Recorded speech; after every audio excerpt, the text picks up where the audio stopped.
বাসায় পড়ে থাকা জিনিস দিয়ে কিভাবে আমি আমার বারান্দাটাকে সুন্দর করে সাজিয়ে নিলাম সেই ভিডিওটাই আজকে আপনাদের সাথে শেয়ার করব। তো হ্যালো এভরিওয়ান, আসসালামু আলাইকুম। কেমন আছেন সবাই? দেশ এবং দেশের বাইরে যে যেখান থেকে আমার ভিডিওটি দেখতে পাচ্ছেন, আশা করি সবাই ভালো আছেন এবং সুস্থ আছেন। ভিডিও শুরুতেই আমি আপনাদের বলেছিলাম যে বাসায় ফেলে রাখা কিছু জিনিস দিয়ে আমি আমার বারান্দাটাকে সুন্দর করে সাজিয়ে নিব। বাসাতে কিছু পুরনো রশি এবং টাইট ছিল, তার সাথে ছিল কিছু রঙের কৌটা। ভাবলাম আমি এগুলোকেই কাজে লাগিয়ে ফেলি।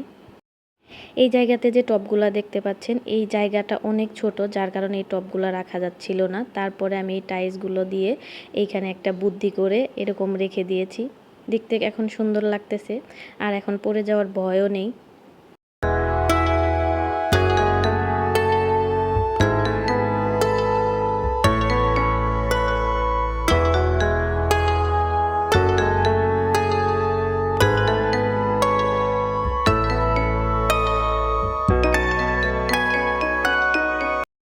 এই টবটা আমি গাছসহ নার্সারি থেকে কিনে আনি।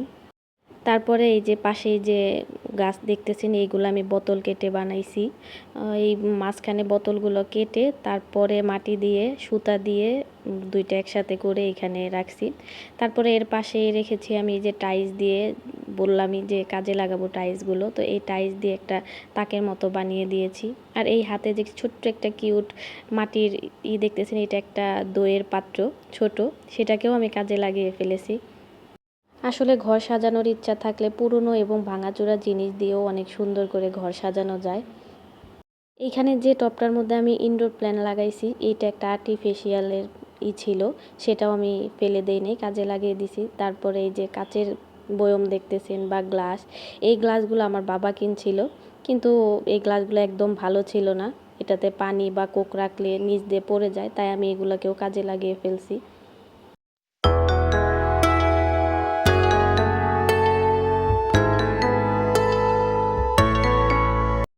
আর তার নিচে আছে হচ্ছে এই যে টক দইয়ের কৌটা, তারপরে দইয়ের মাটির যে ইগুলা হয়, জারগুলা হয় ওইগুলা। তার সাথে এটা হচ্ছে নার্সারি থেকে কিনে আনা আমার একটা টব। আমি বেশিরভাগ জিনিসই মানে নিজের হাতে তৈরি করার চেষ্টা করেছি, বাহির থেকে খুব কম জিনিস কিনে এনেছি।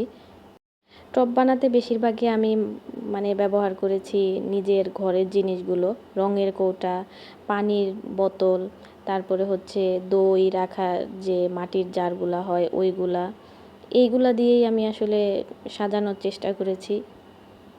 রঙের কৌটাগুলো এখনও রং করা হয়নি, তার জন্য একটু এলোমেলো লাগতেছে। আশা করি অন্য ভিডিওতে আরও সুন্দর করে সাজিয়ে দেখাবো।